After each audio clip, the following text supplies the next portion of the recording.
Escape Pod, Episode 715. A box, a pocket, a spaceman. By E. Catherine Tobler.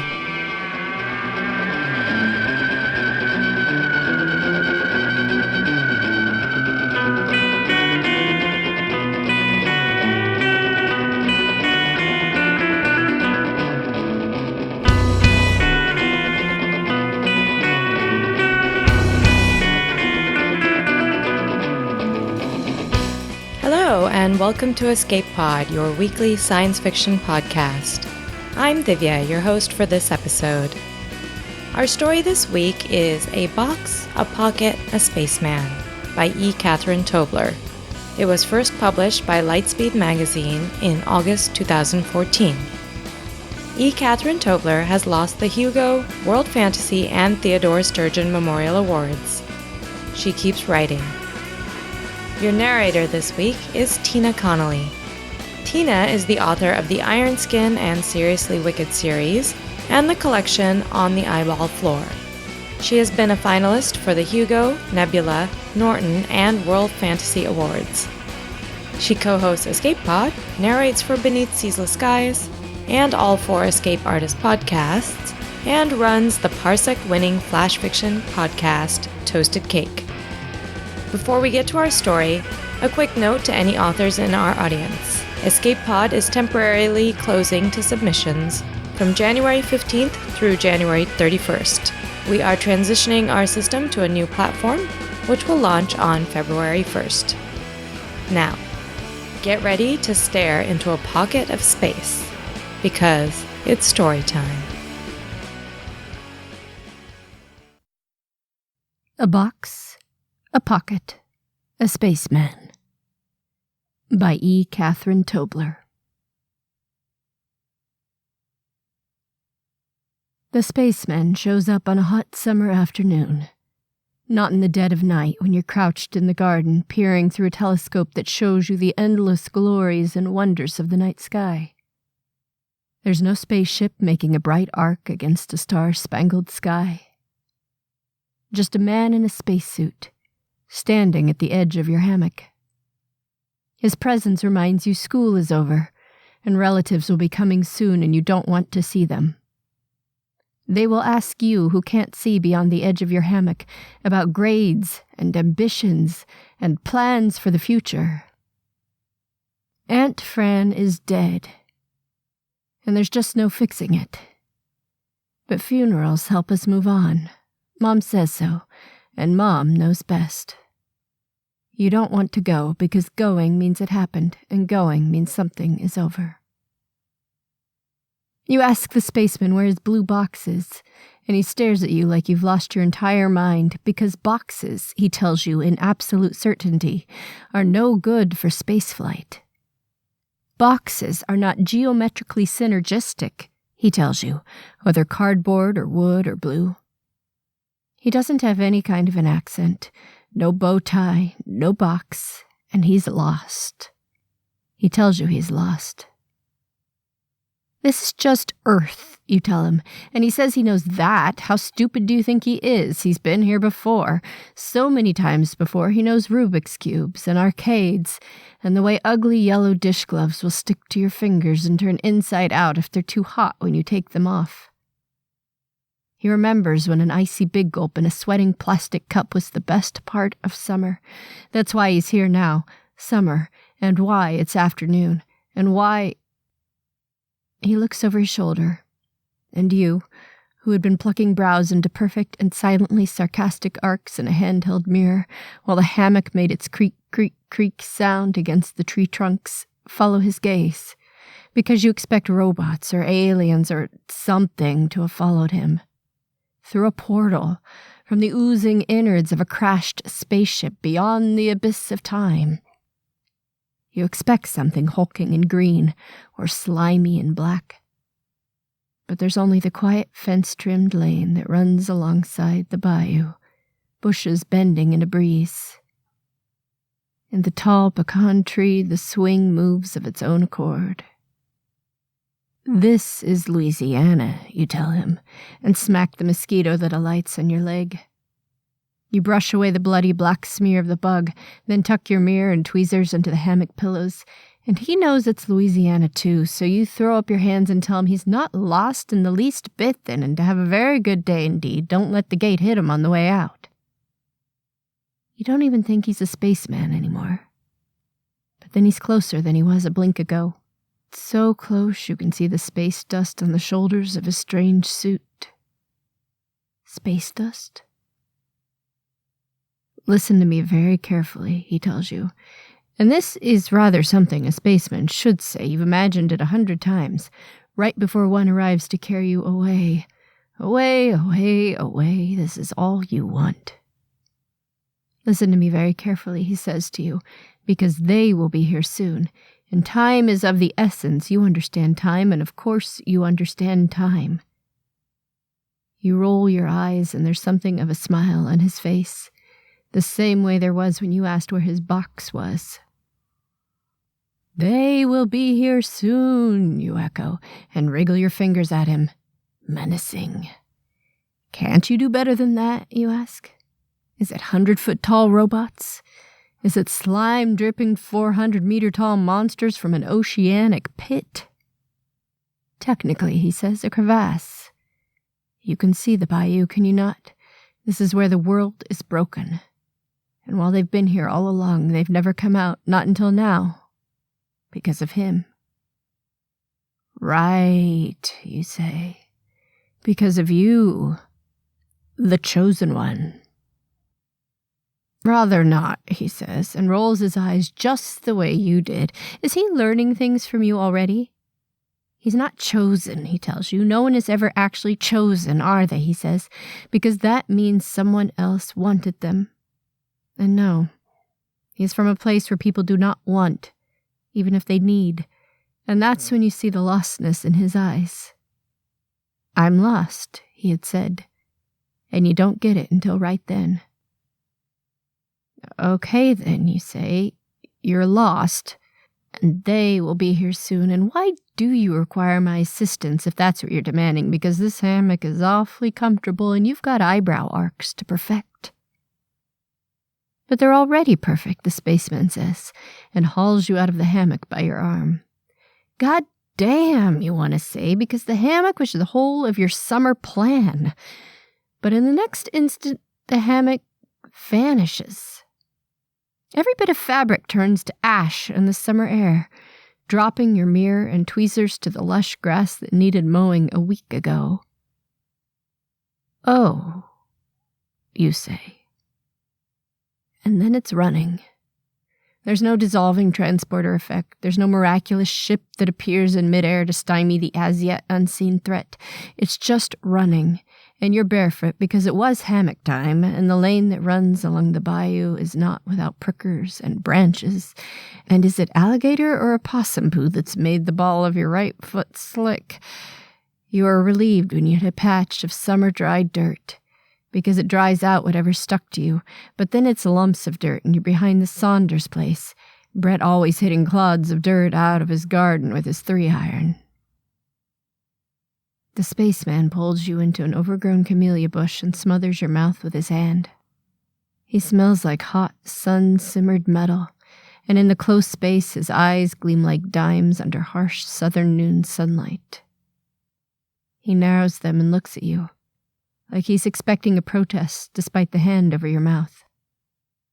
You say nothing because that will teach him something, but then he smiles, a smile like a roll of dimes on their sides, and he nods and his hand falls away. You remembered, he said, and you don't question that because right then, right the hell then, the as-yet unseen threat walks right past your hiding place. If you had said anything, they would have heard, so you say nothing, and you watch as the things walk past. You suppose it's walking, at least for them. They don't have legs so much as they have tentacles. Is that possible? How is that possible? Are tentacles geometrically synergistic? You really wish the spaceman had a box, because there you'd be safe. You would be made to understand exactly what was going on. You would know the threat. You would have possible solutions spread before you, and all would be made well. Instead, you're crouched in a bush that has poison ivy knotted around its roots. Instead, you are pressed against the side of a man who smells like metal and smiles like dimes. And your hammock has been vaporized, and Aunt Fran is dead. The threat passes beyond the bush, and the spaceman looks at you. He will give you objectives now, you think. He'll explain everything, and you'll do what needs doing.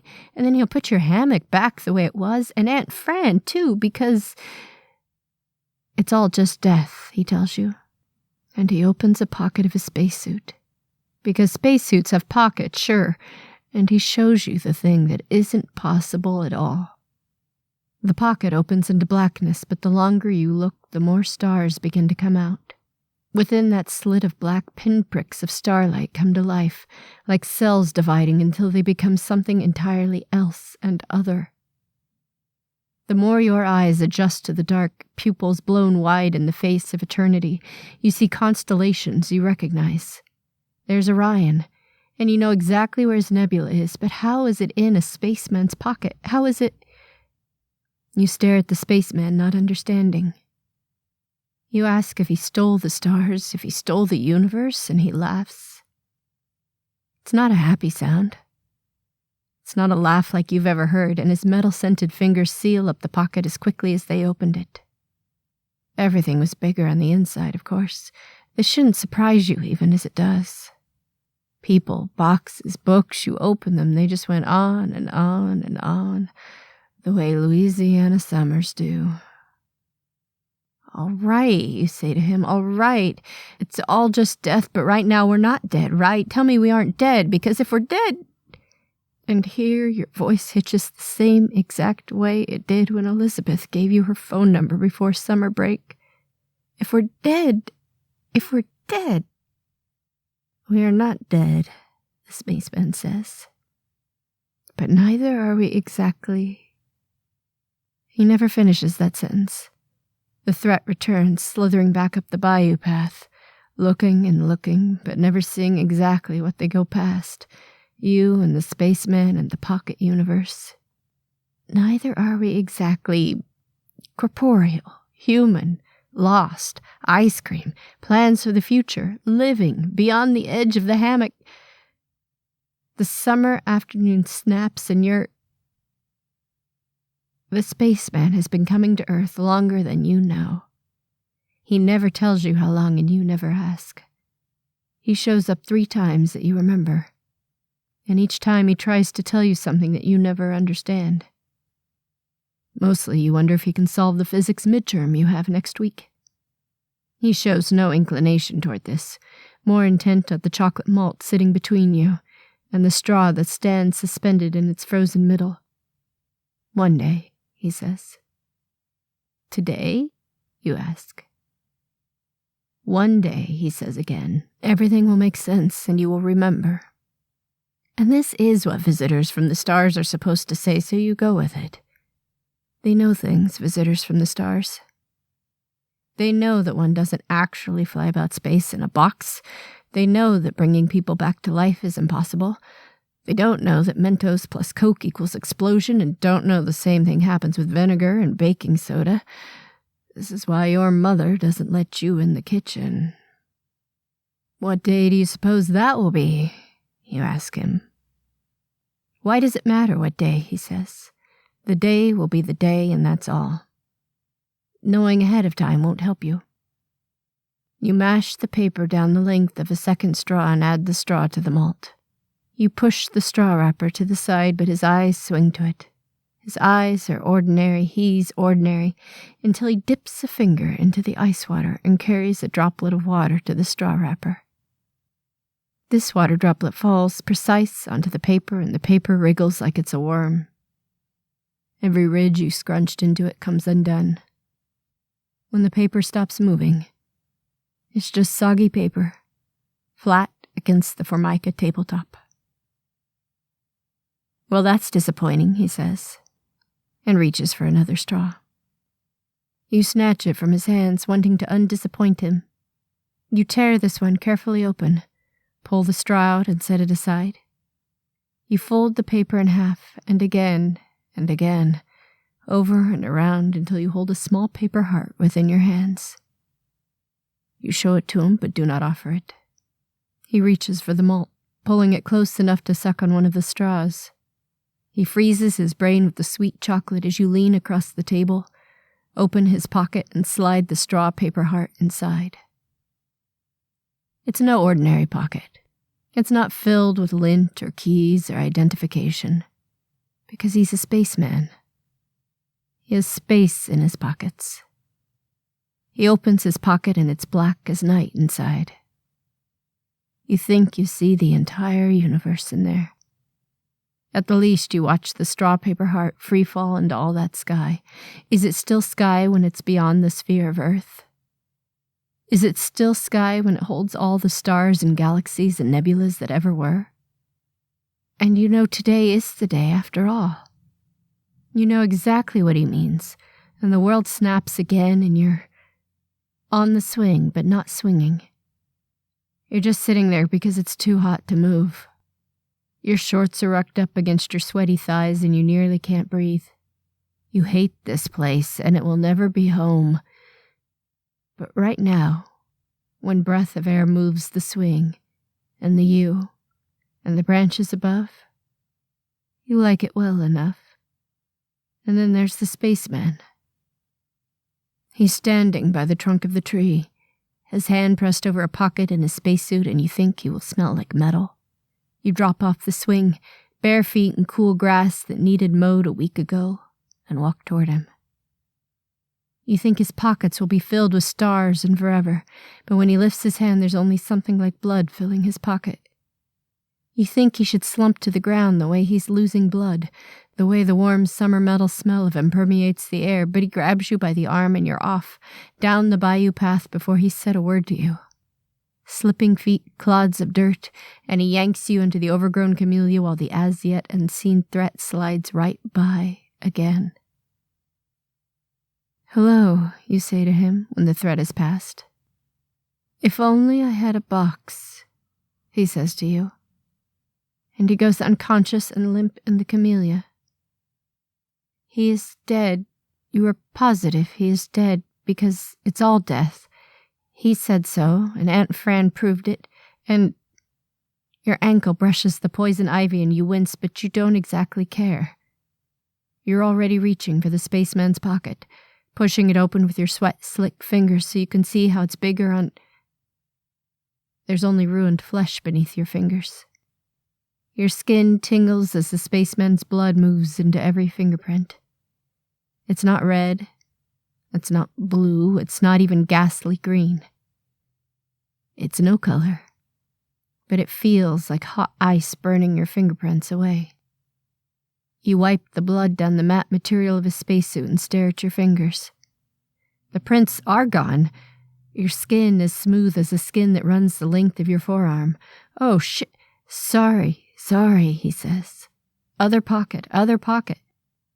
There is another pocket, but you don't dare look in it. You press a hand over his apparent wound and the pocket both, and you could feel something moving inside. You have never touched a pregnant woman. Aunt Fran told you how presumptuous that was. But you imagine it would feel like this. Something alive moving just beneath the skin, just beneath the sky moving just beneath the skin. If only you had a box, you think, and you watch the threat slither past outside the bush once again. Stupid aliens, why are they always so stupid and humans so clever?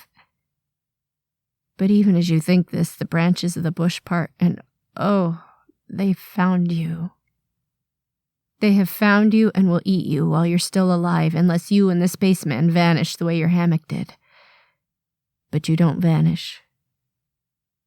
The aliens haul you out of the bushes, and they are the worst thing you have ever seen. They are the image of every pet you ever loved, mashed in the one terrible thing that should never have lived. They haul you and the spacemen to the edge of the bayou, and the stench and bugs are nearly enough to knock you unconscious.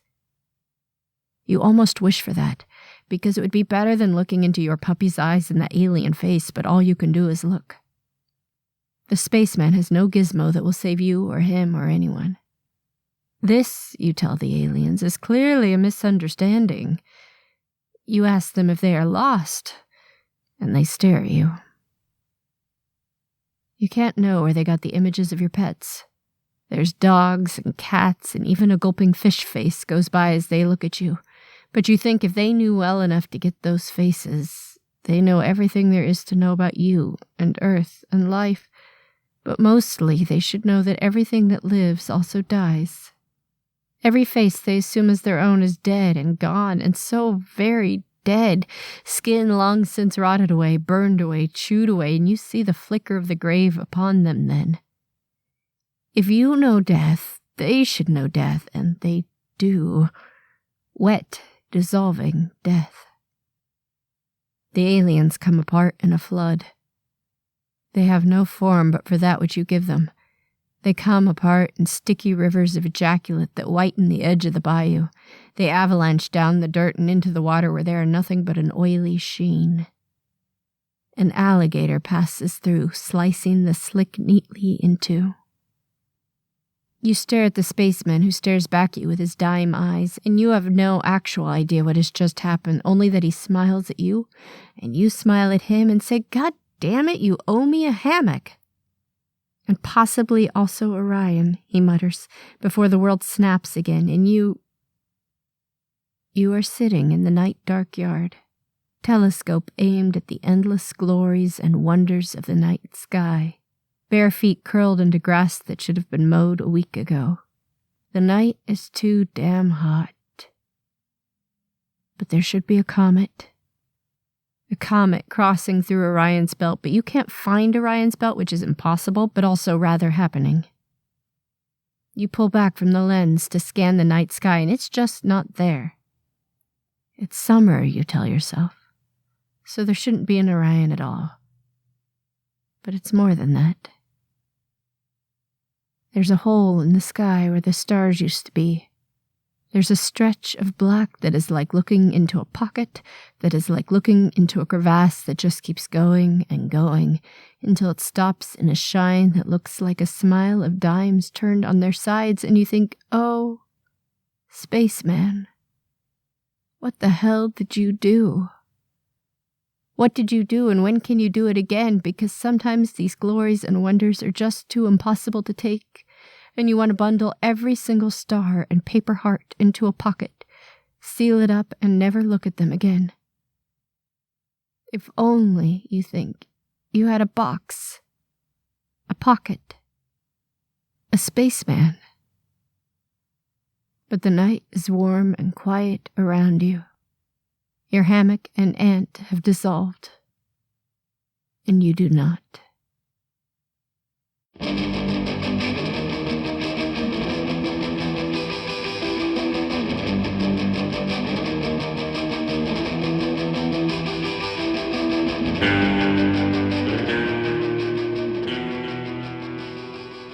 And that's our story. I love the prose and rhythm of this piece. Was there really a spaceman, a pocket, or aliens? I'm not entirely sure, though that hole in space and Orion in the summer night sky indicate that it all did happen. Plus, the hammock is gone. But in the end, it's really about Aunt Fran, about pets, about death and loss. We wish we could change the past so that we never have to lose someone we love. The story feels like an elegy to the first time we have to face death. I was only 5 when my grandfather died. He was in India. My parents and I were in the USA without the means to easily go back. I didn't really register what dead meant at the time, but I still recall my mother lying in bed, crying. I didn't understand it, but I knew from her reaction that dead was terrible and terribly important. I had a different reaction when, as a teenager, my dad's best friend died. It was unexpected and shook my whole family. By then, I had the maturity to grasp what it really meant, and I felt much like the narrator of this story, unhinged from reality, like space-time had a big, weird, inexplicable hole in it. And maybe that's what death ultimately is in our experience. A rending of reality, a topsy-turviness in our conscious experience of life. How is it possible that we go on when they are gone? Join us next week for a story that's far more grounded in reality and asks what you would do if an algorithm determined your academic success. Escape Pod is a production of Escape Artists Inc. and is brought to you with a Creative Commons Attribution Non-Commercial No Derivatives license.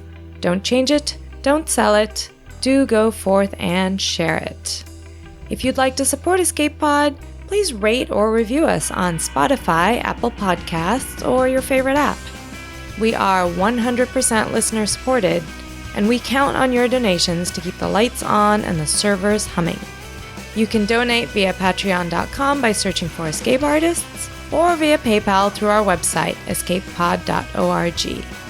Patreon subscribers now have access to exclusive merchandise and content. I also want to update you on our Patreon goal, which is currently only $150 a month away from us being able to pay authors full rate and bring you the same level of content that we did in 2019. Our opening and closing music is by Daikaiju at daikaiju.org. And our closing quotation this week is from cartoonist Linda Barry, who said, quote, "We don't create a fantasy world to escape reality. We create it to be able to stay." Thanks for listening, and enjoy your auditory adventures through time and space.